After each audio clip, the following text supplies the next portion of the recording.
అందరికీ నా నమస్కారాలండి. డిగ్రీ సెకండ్ సెమిస్టర్ ఎవరైతే చదువుతున్నారో 2024 నుండి చిన్న మార్పు అయితే జరిగింది. అంతకుముందు ఉన్న ఏవైతే 4 పాఠ్యాంశాలు ఉన్నాయో వాటిని తీసివేసి ఆ పాఠ్యాంశాలు ఇవ్వడం జరిగింది. యులిసిస్ అనేది కొత్తగా చేర్చబడింది. ఆ తర్వాత best investment I ever made అనేది చేర్చబడింది. తర్వాత స్టాపింగ్ బై వుడ్స్ అనే snowy evening, night of the scorpion, ఇవి మాత్రమే మారిని, మిగతాదంతా కూడా సేమ్ టు సేమ్. ఇప్పుడు మనం థర్డ్ యూనిట్లోని సెకండ్ ఏదైతే యూనిట్ చాప్టర్ ఉందో స్టాపింగ్ బై వుడ్స్ అనే snowy evening by Robert Frost గురించి చూడబోతున్నాం. ఇక్కడ మనం చూసినట్లయితే స్టాపింగ్ బై వుడ్స్ అనే snowy evening by Robert Frost. ఈయన చాలా ప్రకృతికి సంబంధించినవి చాలా చక్కగా రాస్తుంటారు. మెండింగ్ వాల్ కానివ్వండి, బిట్చెస్ అని కానివ్వండి, ఇలాంటి రచనలని రాబర్ట్ ఫ్రాస్ట్ చేయడం జరిగింది. ఇప్పుడు స్టాపింగ్ బై వుడ్స్ అనే స్నోయి ఈవినింగ్. మనం అసలు ఏంటి దీని అర్థం అని చూస్తే, ఒక సాయంకాలం రాబర్ట్ ఫ్రాస్ట్ వెళ్తూ ఉండడం జరిగిందండి. ఎక్కడికి వెళ్తున్నాడు? అడవిలో గుండా వెళ్తున్నాడు. అక్కడ ఆగిపోయాడు అనమాట. ఎందుకు ఆగిపోయాడు ఏంటి అనేసి చెప్పడమే ఈ యొక్క పోయం యొక్క ముఖ్య ఉద్దేశం. Whose woods these are I think I know. ఇవి ఎవరి అడవులు? యాక్చువల్గా ఇవి ఏంటంటే అండి, ఓ పర్సన్కి సంబంధించినవి. అడవులు అంటే ఎందుకు అడవి అంటున్నారంటే అన్ని రకాలు పెరుగుతాయి. స్పెసిఫిక్గా పంట పొలాలో లేకపోతే ఒక తోట అని చెప్పాలో అలా ఏం కాదు. అండ్ సింపుల్గా అడవిలాగా ఉంటుంది. అన్ని రకాలు విచ్చలవిడిగా పెరుగుతూ ఉంటాయి, చెట్లు మొక్కలు. Whose woods these are I think I know. ఇవి ఎవరి ప్రాంతం? ఇది నాకు తెలిసి ఎవరిదో, ఇది నాకు తెలిసే ఉంది, అది తెలుసు అనమాట. అంటే ఆ వ్యక్తి ఎవరో రాబర్ట్ ఫ్రాస్ట్కి బాగా తెలుసు. His house is in the విలేజ్తో. అతని ఇల్లు ఎక్కడుంది? గ్రామంలో ఉంది. అతను ఎక్కడ ఉంటాడు? విలేజ్లో ఉంటాడు. ఎవరికైనా ఓ పెద్ద తోట కానీ అడవిలో ప్లేస్ కానీ ఉందనుకోండి, వాళ్ళే అక్కడ నివసించారు కదా. జనరల్గా ఏం చేస్తారు? తోట ఉన్నా అదే ఇల్లు సపరేట్గా ఉంటుంది. ఎక్కడున్నాడు ఇప్పుడు ఈ వ్యక్తి? ఈ యజమాని ఎక్కడున్నాడు అంటే గ్రామంలో ఉన్నాడు. He will not see me stopping here. అతను ఎవరైతే ఆ ప్రదేశానికి యజమాని ఉన్నాడో, ఆ వుడ్స్ ఏదైతే అడవి యజమాని ఉన్నాడో, ఆయనే చూడ్డు నేను ఇక్కడికి వచ్చానని. అంటే ఏంది నా తోటలోకి వచ్చావు, యూ ట్రెస్ పాస్ అని అనాల్సిన అవసరం లేదు. నువ్వేంది నా పర్మిషన్ లేకుండా ఇక్కడికి వచ్చావు అని అడగలేడు. ఎందుకంటే నేను వచ్చింది అతనికి తెలీదు. He will not see me stopping here. ఇక్కడ నేను ఆగానని అతనికి తెలీదు. To watch his woods fill up with snow. ఇప్పుడు అతని ప్రాంతం ఎలా నింపబడి ఉంది? అతనికి సంబంధించిన తోట కానీ అడవి కానీ చెట్లన్నిటి మీద మంచు అనేది కప్పబడింది. టోటల్గా మంచు కప్పబడి ఎట్లా ఉంది? పచ్చదనం కాస్త తెల్లదనం అయిపోయింది. మొత్తం మంచు కురుస్తుంది. ఎట్లా అయితే మనకు వర్షం కురుస్తుందో, చిరుజల్లులు పడుతూ ఉంటాయో, అట్లా ఏంటంటే ఇక్కడ మంచు అనేది చెట్ల మీద పడుతూ ఉన్నాయి, మొత్తం కప్పేసినాయి. My little horse must think it queer. ఏ అయితే రాబర్ట్ ఫ్రాస్ట్ వెళ్తున్నాడో ఆ గుర్రానికి చాలా విచిత్రంగా ఉంది. ఏంది మా యజమాని ఇక్కడ ఆపాడైంది, అటు ఇటు కాకుండా అడవిలో. To stop without a farm house near. ఎక్కడైనా జనాలు ఉండే ప్రదేశంలో ఫామ్ హౌస్ల దగ్గర ఆపితే నాకు కావాల్సిన తిండి, ఆయనకు కావాల్సిన తిండి ఇవి దొరుకుతూ ఉంటాయి. మరి ఈయనేంది ఇక్కడ ఆ మధ్యలో అడవిలో ఆపేశాడు? Between the Woods and frozen lake. అడవి ఒక పక్క, ముందుకెళ్తేనేమో గడ్డ కట్టినటువంటి సరస్సు, ఏంది ఇక్కడ ఆపాడేంది? అది కూడా ఈవినింగ్, చిమ్మ చీకటి పడే సమయం అనేది చాలా దగ్గరైంది. అంటే కొంచెం బాగా దట్టమైన చీకటి అలుముకుంటుంది. మంచి ఏం జరిగింది? టోటల్గా మంచు అనేది పడుతూ ఉంది. ఇంకో పక్క చూస్తే, ముందు చూస్తే ఏం జరిగింది? లేక్ అనేది పూర్తిగా గడ్డ కట్టిపోయింది. ఆ సరస్సు ఏదైతే ఉందో మొత్తం మంచు వల్ల, ఆ చల్ల గాలి వలన మొత్తం గడ్డ కట్టుకుపోయింది, ఐస్ గడ్డలాగా. The darkest evening of the year. అసలుకే ఏం సమయం ఇది? The darkest evening of the year.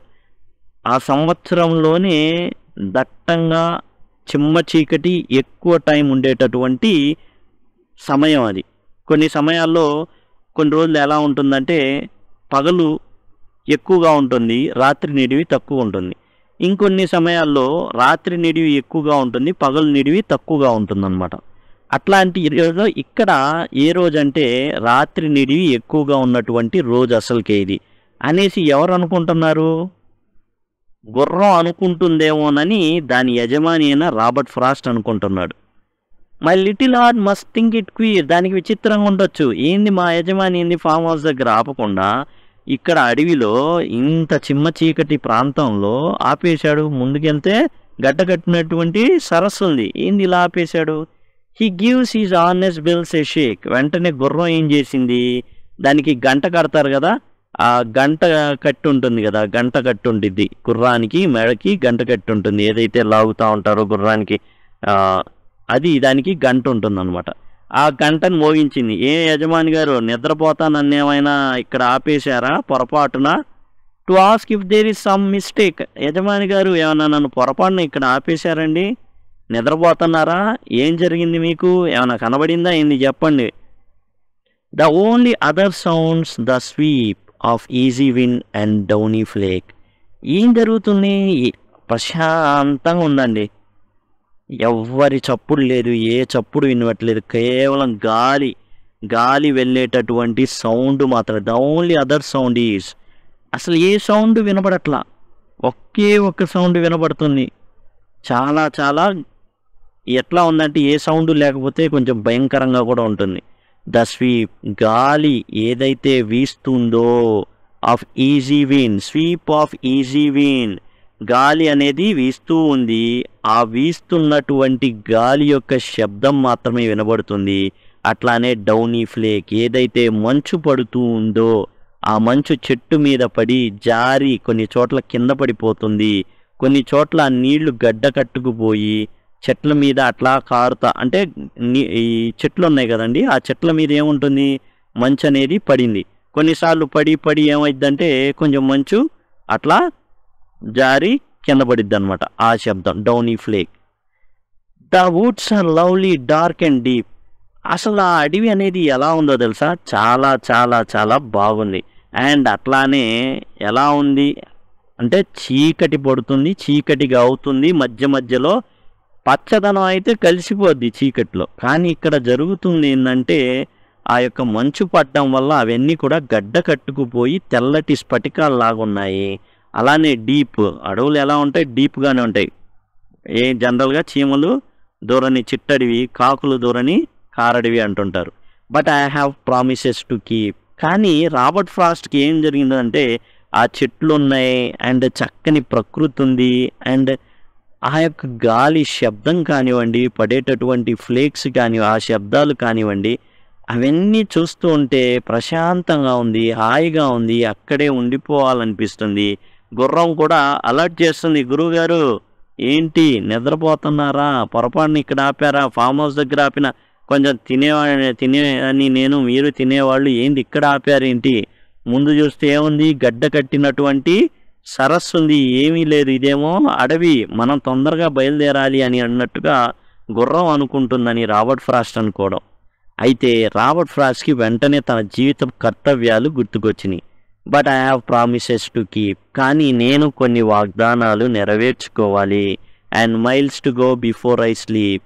నేను నా గమ్యాన్ని చేరుకొని నిద్రపోవడానికి ముందుగా నాకేముంది, కొన్ని ఆయనకి బాధ్యతలు ఉన్నాయి. Miles to go before I sleep, నిద్రపోవడానికి వెళ్ళాలా అంటే ఎప్పుడైనా కానీ చీకటి పడుతుంది, రాత్రి అవుతుందండి, రాత్రి అవుతుందంటే నిద్రపోవాలి అంటే ఈయన వెంటనే వెళ్ళాలి. కానీ వెంటనే వెళ్ళడానికి కుదరదు, ఎందుకంటే చాలా మైళ్ళు ఇంకా వెళ్ళాల్సి ఉంది. కాబట్టి తన ఇంటికి చేరుకొని నిద్రపోవాలి అంటే చాలా మైళ్ళ దూరం ప్రయాణించాలి, అంతేగాని అడవిలో నిద్రపోలేడు. ఆ మంచులు నిద్రపోతే ఇంక అంతే, పైకి వెళ్ళిపోవడమే. And miles to go before I sleep. కాబట్టి నేను నిద్రపోయే ముందుగా చాలా పని ఉంది, అదంతా ట్రావెల్ చేయాలి, చాలా దూరం ఉంది ట్రావెల్ చేయాలి. కాబట్టి ఈ అందాన్ని చూసుకుంటూ ఇక్కడే గడిపితే ఆలస్యం అయిపోతుంది అనేసి రాబర్ట్ ఫ్రాస్ట్ రాయడం అనేది జరిగింది. అయితే ఇక్కడ కొంతమంది ఏం చెప్తారంటే ఈ స్లీప్ని డెత్గా భావిస్తూ ఉంటారు. చనిపోవడానికి ముందే చాలా చాలా పనులు ఉన్నాయి, కాబట్టి అవన్నీ కూడా వెంటనే ఏం చేయాలి, I have promises to keep. ఆయన కొంతమందికి వాగ్దానం చేసి ఉన్నాడు, ఆ పనులన్నీ పూర్తి చేయాలి ఆయన చనిపోవడానికి ముందే. అది దీని అర్థంగా కొంతమంది భావిస్తూ ఉంటారు. ఇదండి, మీకు టోటల్గా అర్థమైందని భావిస్తున్నాను ఈ పోయం.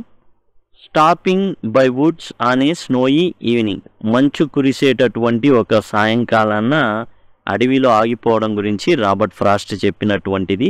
అండ్ మీకు ఏదైతే సిలబస్ ఉందో సెకండ్ సెమ్కి సంబంధించి చూడండి, మొట్టమొదటిది యులిసిస్, ఇథకా నగరాలో ఉండేటటువంటి యులిసిస్ గురించి ఇవ్వడం జరిగింది.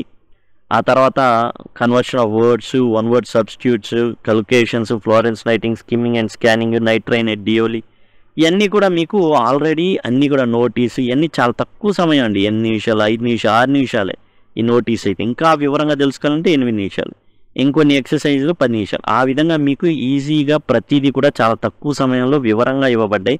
కాబట్టి మీకు చక్కగా ఉపయోగపడతాయండి ఇవన్నీ కూడా. ఈ ప్లేలిస్ట్ అనేది డిస్క్రిప్షన్లో మీకు అవైలబుల్గా ఉంటుంది.